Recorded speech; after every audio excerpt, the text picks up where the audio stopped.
皆さんこんにちは。シミカバー研究同好会の成田藤江です。今回は2025年私が使ってみてよかったベストコンシーラートップ3をご紹介します。こちらのメイクはトップ3のうちの2つのコンシーラーと私のお気に入りのクレドポーボーテのコンシーラーを使ったシミカバーメイクです。どうでしょう？ちなみにカバーメイクをしていない私の素肌はこのような感じです。それではどうぞ。第3位、オンリーミネラル薬用コンシーラーホワイトニングケア。こちらのコンシーラーは珍しいパウダータイプになります。こういった平筆に取って使うタイプです。買ったばかりの頃は筆に含んだ余分のパウダーを手の甲で落としてからシミに塗っていました。カバー力が低いので買って失敗したかなと思っていたんですが、この粉をものすごいたっぷりつけると結構カバー力が出ました。こんなにたくさんパウダーをのせたら乾燥しちゃうかなと思ったんですが、それほど乾燥は感じませんでした。すごいたくさん塗っていても厚塗り感が出にくいです。広範囲に塗っても厚塗り感が出ないので、まるでファンデーションのような仕上がりになります。塗っている方と塗っていない方でこれぐらいの差が出ます。私のシミは濃いのでうっすらと透けて見えています。私レベルの濃いシミだとこれ一つで完璧にカバーするのは難しいです。薄い乾パンやそばかすの方であればこれで自然にナチュラルにカバーできるんじゃないかと思います。コンシーラーを塗った肌に見えないっていうのがすごいなと思いました。不思議なことに全然厚塗り感が出ないんです。今まで使ったどのコンシーラーよりもナチュラルな仕上がりになります。あとこちらをフェイスパウダー代わりに使うのもいいかなと思います。そもそもがコンシーラーなので上からのせてもシミが浮き上がってくることがありません。あとこちらオンリーミネラルですごく肌に優しい成分でできているそうです。なのでお肌が少し疲れているなという時にも使えて安心感があります。珍しいパウダータイプのコンシーラー、仕上がりもナチュラルで肌にも優しいということで第3位に選びました。今後このオンリーミネラルのパウダーコンシーラーのレビューも予定しています。もしご興味ありましたらチャンネル登録をしてお待ちいただけると嬉しいです。第2位、ブリリアージュカモフラージュコンシーラーチーク。こちらのアイテム人気沸騰中で2025年12月現在でも売り切れが続いています。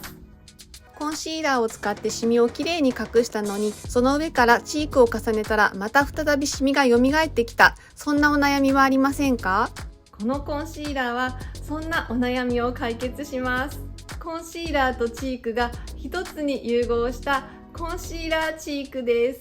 他の YouTuber さんのレビュー動画を見ているとこのアイテム一つでコンシーラーとチークの役割を果たすので時短にもなるという風におっしゃっているのが多かったんですが、何せ私のシミは濃くて量も多いのでこのコンシーラーチークのカバー力は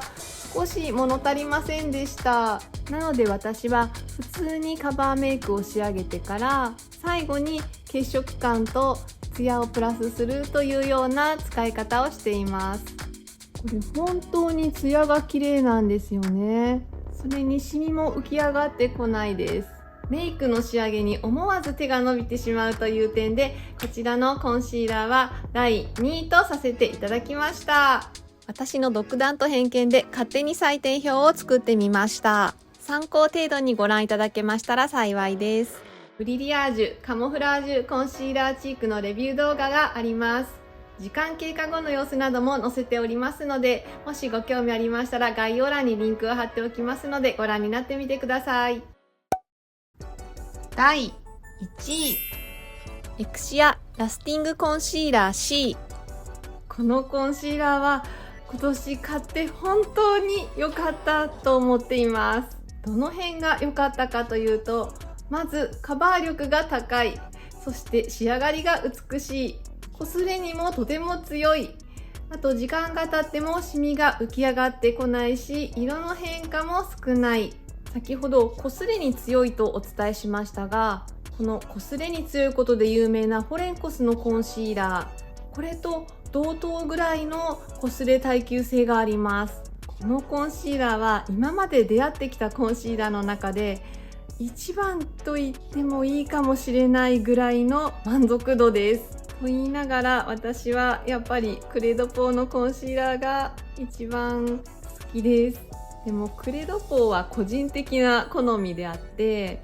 もしどちらをおすすめするかと言われたら、こちらのエクシアの方をおすすめするかもしれません。効果で言ったらこちらのエクシアの方が高いと思います。デメリットを言うと、このチューブタイプは少し量の調整と塗り方が難しいです。あと色展開が2色のみなので、私の肌には少し色が合わないんですよね。そこがとても残念です。あとはお値段が高いので買いにくいというところですね。でもこちらのコンシーラー 15g とたっぷり入っています。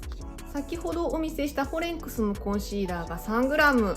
なので、この性能でこのお値段でこの量であれば逆にコスパがいいんじゃないかなと思いました。エクシアを使う前はコスメデコルテ A9 のクリームコンシーラーを愛用していました。これをもう使い切ってしまったので、追加で新品の同じものを購入したんですけれど、エクシアを試したらエクシアの方を気に入ってしまって、まだこちらは未開封のままです。 A9 もすごい良かったんです。だからリピート買いしたぐらいなんですが、このコンシーラー非常に似ているんですけれど、何が違うかというと、こちらは時間が経つと少し色が黒く茶色っぽく変化するんですよね。でもこのエクシアはそういったことがなく、色の変化が少ないっていうところがとても気に入りました。エクシアのレビュー動画は前後編の2本立てです。概要欄にリンクを貼っておきますので、ぜひご覧になってみてください。レビュー動画を制作した時はまだ採点システムを導入していませんでした。なので今回エクシアの採点表も作ってみました。2025年シミが濃い私が選んだトップ3コンシーラー、いかがだったでしょうか？どれも個性的なアイテムでしたよね。もし少しでも何か参考になりましたら、いいねボタンを押していただけると嬉しいです。チャンネル登録もお待ちしています。最後までご視聴いただきまして誠にありがとうございました。また次の動画でお会いできることを楽しみにしています。バイバーイ。